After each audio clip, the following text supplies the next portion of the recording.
Hey, this is Bunny.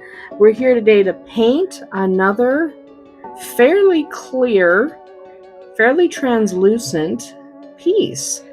And this is actually called the Gate of Might. And I don't know why it's called the Gate of Might. It's from an ancient runes set. But again, it's translucent. So you have to be, if you want to preserve the translucentness of this kind of piece, you have to be careful with priming. You generally use a clear primer on the spots you want to paint and you apply it with a brush. So that's what we've done. And then we're just getting a bunch of paint on here. So I'm doing just a couple of colors really. I'm painting the wood brown. So I'm going to paint this wood brown, which is going to work out for me. And then there's a couple of rocks along the bottom that I'm going to paint a nice gray. And after that, I'm going to get a smaller brush in a minute. After that, we're going to do some gold accents. And I haven't decided if I'm going to do any green. I might do some green, I might not. I'm kind of winging this, but I'm not doing very many colors, and I'm leaving a lot of it untouched. So obviously this wood would not be untouched. This wood needs to look like wood, right? So we're painting the wood. But I am going to first get in that groove. I am going to leave a heck of a lot of this untouched because I want that translucentness. If you don't want to preserve any of the translucency, then you're probably looking at just using a black primer, right? Like you don't have to use a clear primer if you're going to cover this up entirely. Like you can see there's, carefully here because I want that clear down there. So what we're doing here is I'm hitting what I know is tree. I'm hitting what I know is tree, and I'm going to get my thinner brush in a minute. I'm going to grab my thinner brush because I have some smaller areas that I want to be kind of careful with. But we're going to turn it over and get this other side as well. Right, we want this to be decent.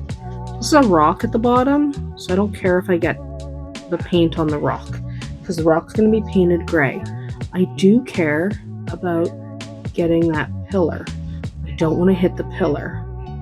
Right? I don't want to hit that pillar. I just want to hit the wood and the rock because that pillar is going to stay. The pillar is going to stay clear. And then I'm going to do some gold accents, but I'm not going to do a ton of them. So we're doing here and here, but we're leaving that clear. And then I'm going to get my smaller brush and we'll come back and do the other side because I'm not going to try to, sometimes it's tempting when you're painting something like this to try to paint more than you should, right? It would be tempting. It is tempting for me to also paint the other side where I'm gripping. It's quite tempting to just go, yeah, it's fine. I'm just going to paint that. It's not a big deal.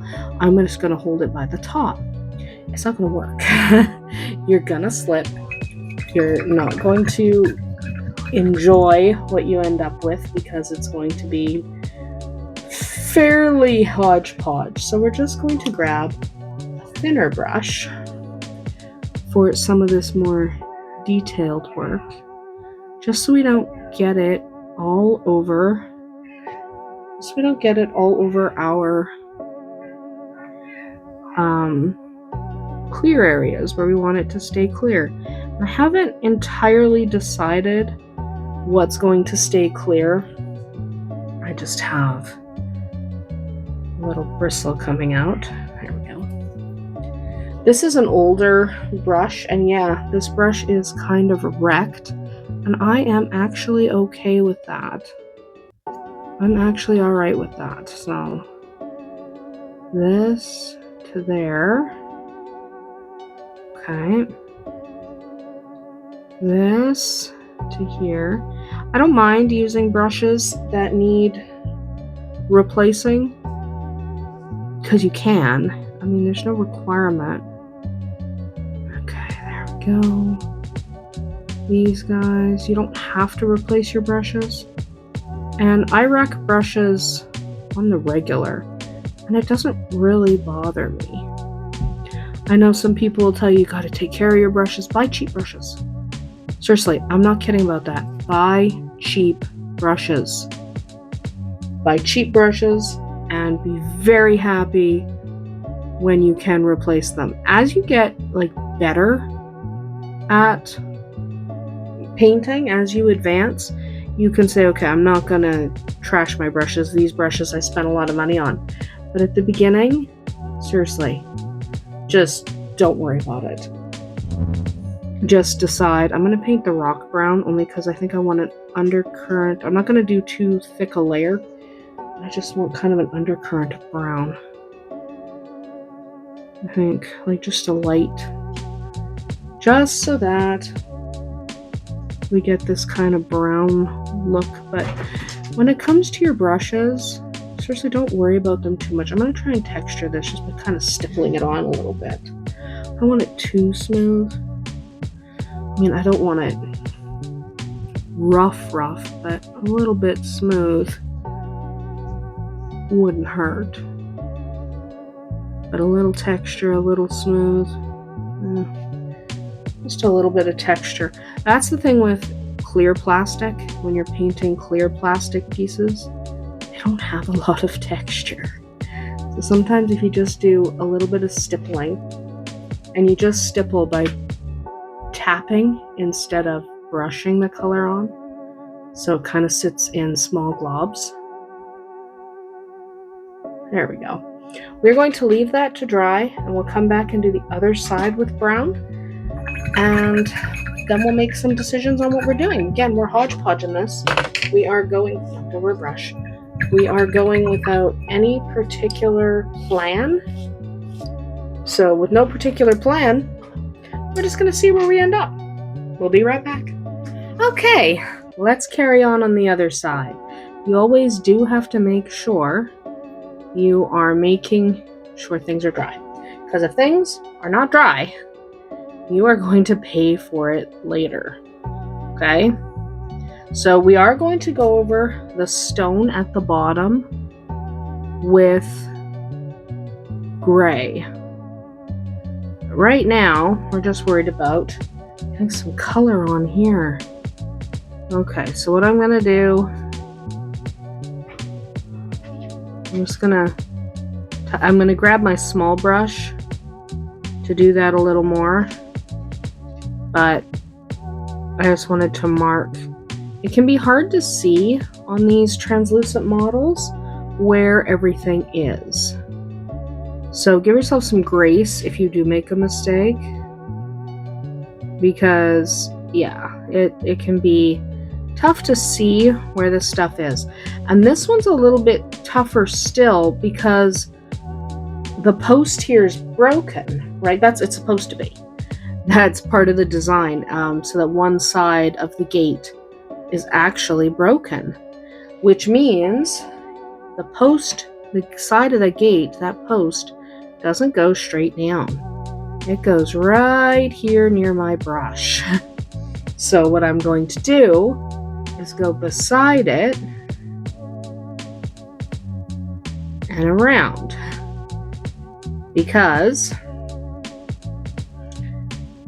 this Gate of Might is broken. It's a terrain piece. But remember, when you're painting terrain pieces, one, I have a loose piece of bristle, but two, you want to remember when you're painting these terrain pieces, how much does it matter to you?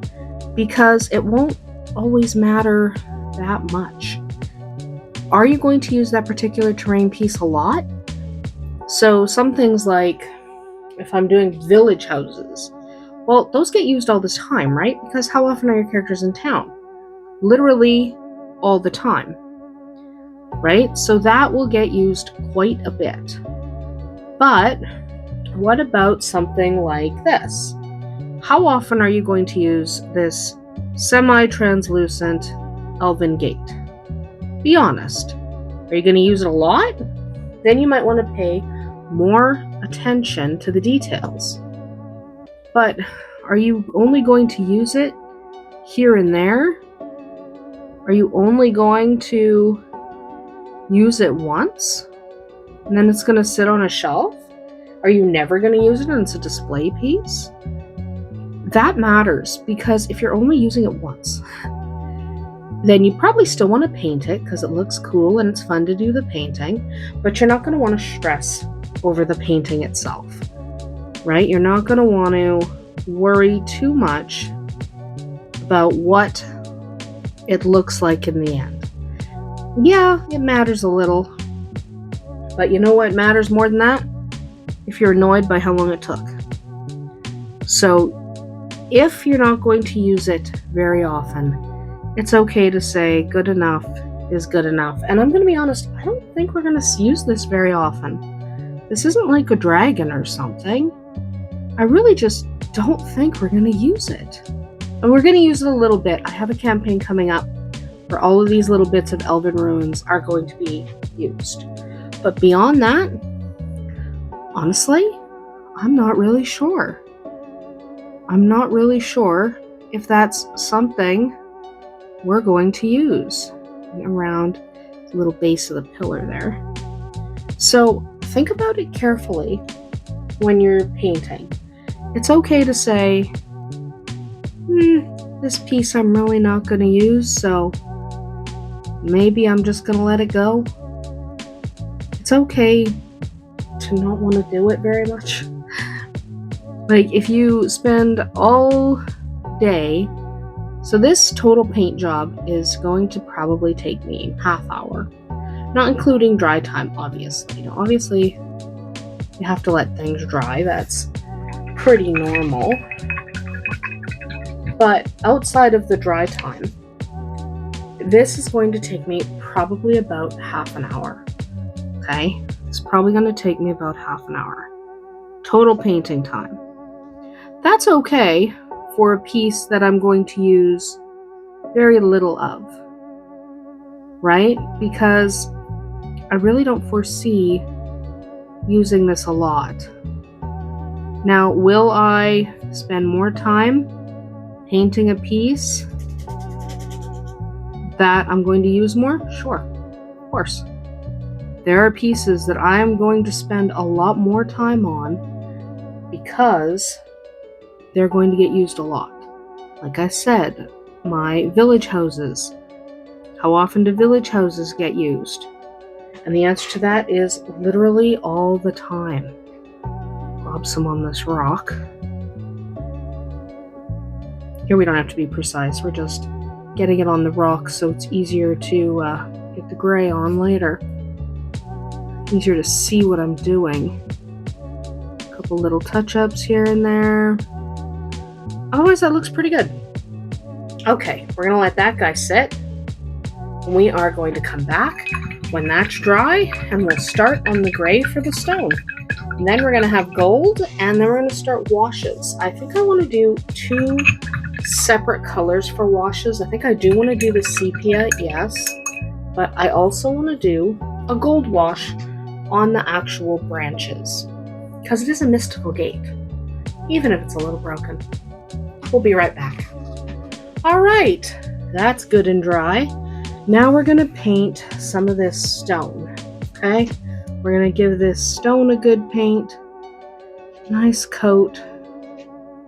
We're using a smaller brush because we are gonna brush up against the areas I want to keep clear. And you can't fix it. I mean, you can try and wipe it off, but you can't actually fix it. Like when you make that mistake, with the other colors, you can just paint over it, right? But you can't do that with the clear because you're not painting there. Okay. Give this a nice color. Painting the rocks. We're just painting rocks and we're avoiding painting where we painted branches. Because branches are totally their own thing. I want to paint the branches. I just want to paint the rock. So let's get this rock as well. Yes. I like this gray. This gray, the reason I choose this paint for rocks is because it has some texture to it. When it dries, it has just the barest bit of, if you go to a craft store, you can get artistic sand, and it's for paint. There's sand specifically made for painting, okay? And this paint has that in there already. And what you do is you mix that paint into your sand, and that paint then has just a barest bit of grit. You don't mix very much. Yeah, usually when people are mixing it themselves, they overdo it. And they're like, oh, you can't do that. It doesn't work. Well, it does work. You just have to not mix so much. Not mix so much grit in, because that's too much grit. But a little bit gives you a little texture. Okay, next up we're coming back to do gold, but I'm literally waiting because I want to be able to hold it by the bottom there. We're not doing a ton of gold, but we are doing kind of some gold embellishments, and then we're going to do some gold wash on the branches. And then we're just going to do a sepia wash. So we only have a few steps left. See, this really doesn't take very long. Jazzing up your terrain just a little bit is lovely and easy to do, especially if you don't get obsessed with it. All right, time to start adding some gold. I'm not going to add a ton of gold. I'm going to do kind of this interwoven area here. I'm going to do that on both sides. Not doing a ton of gold. I don't really need a ton of gold, but I do want some because I've done the other pieces in gold, right? So I want some pieces in gold. Not all of them, just some of them. Just some of the parts. This part here. So this gold I'm using, I like to apply it fairly thick because I don't care that it takes a while to dry. It doesn't bother me. It doesn't bother me. I don't care about how long things take to dry. You can do thinner coats, but I don't mind a thicker coat. Just make sure if your paint is a little bit thin, you don't want it running, so you may have to use a thin coat. But I don't mind a thicker coat of this particular paint. It tends to stay where you put it. Not all paints do. Know your paint before you put on as thick a coat as I am here. There we go. I do like this particular gold. It dries, it looks kind of flat when it's wet, but it dries really pretty. I'm also going to do, I need more paint on there. I'm also going to do here a little more paint just to jazz it up just a little. There we go. on the outside. I'm not going to put anything on the inside. I'm going to put the sepia wash there. And I'm going to do these on the sides, but I'm not doing the details. Not doing the details, I'm just doing these. Just a little bit. Just a little. You just want a little bit of fancy